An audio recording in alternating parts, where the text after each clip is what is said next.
قصہ حضرت سلیمان علیہ السلام ملکہ بلقیس اور ہدہد پرندہ کا پارٹ نمبر 2۔ میری تمام سامعین سے گزارش ہے کہ اس ویڈیو کو دیکھنے سے پہلے جنہوں نے پارٹ نمبر 1 نہیں دیکھا تو پہلے دیکھ لیں تاکہ اس پارٹ میں ذکر ہونے والے واقعہ اچھی طرح سمجھ میں آ جائے۔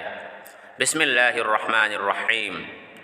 جب خط پڑھ کر ملکہ بلقیس نے اپنے درباریوں کو طلب کر کے سلیمان علیہ السلام کے بارے میں دریافت کیا کہ وہ کون ہے اور کہاں کے رہنے والے ہیں، درباریوں نے بتایا کہ حضرت سلیمان علیہ السلام بہت طاقتور بادشاہ ہے جو خود کو پیغمبر کہتے ہیں اور لوگوں کو دین حق کی دعوت دیتے ہیں۔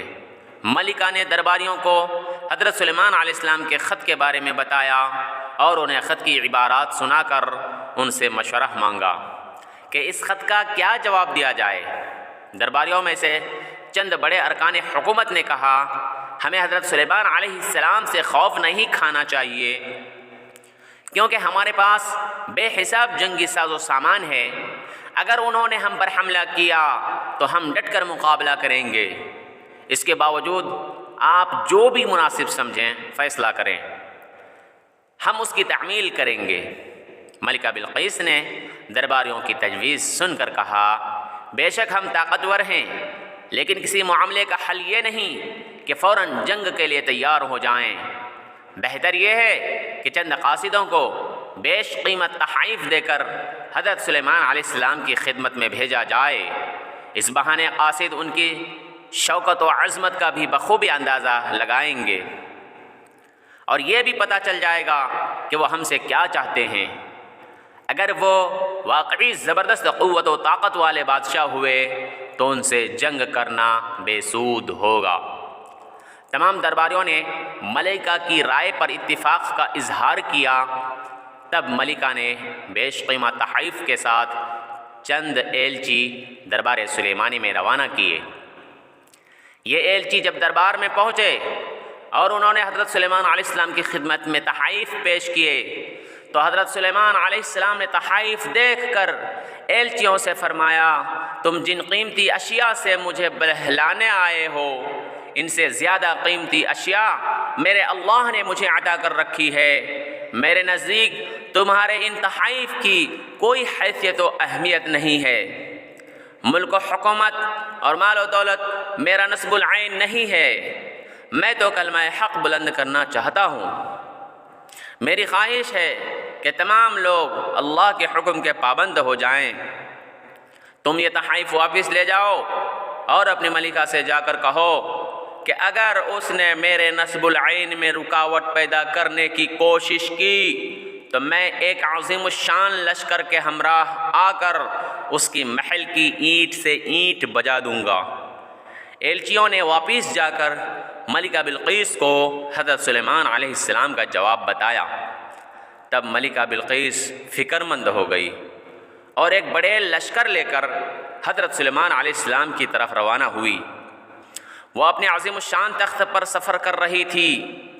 حضرت سلیمان علیہ السلام کو ملکہ بلقیس کی آنے کا علم ہوا تو انہوں نے درباریوں سے پوچھا، تم میں سے کوئی ایسا شخص ہے جو ملکہ بلقیس کے تخت کو اس کے یہاں پہنچنے سے پہلے لے آئے؟ ایک جن نے ادب سے کہا، حضور، دربار کا وقت ختم ہونے تک میں بلقیس کا تخت یہاں لا سکتا ہوں۔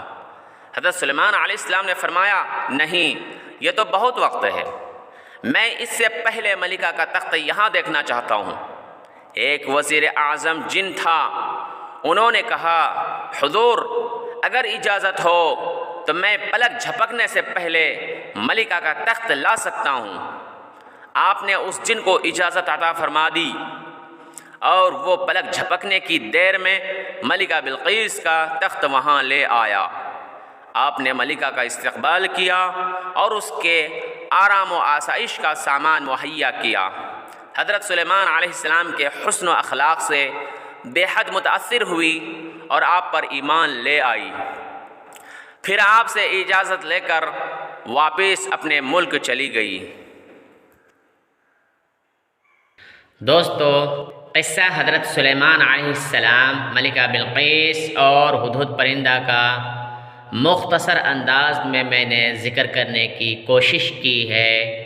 امید ہے انشاءاللہ آپ کو بہت اچھا لگے گا اور اپنے ایمان و یقین میں انشاءاللہ تقویت محسوس کریں گے۔ دوستو، یقیناً انبیاء علیہ السلام کے قصے، دین کی باتیں، ایمان و یقین کی باتیں جتنا سنیں گے اتنا ہی ایمان میں ترقی ہوگی اور اللہ کی محبت، انبیاء علیہ السلام کی محبت، نبی کی محبت دل کے اندر آئے گی۔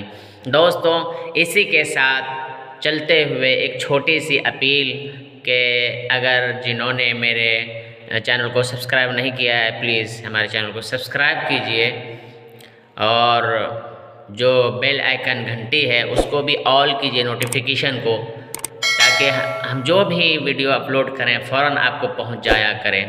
ملتے ہیں اگلے ویڈیو میں کسی انوکھے ٹاپک کے ساتھ۔ اللہ محافظ ہو آپ کا۔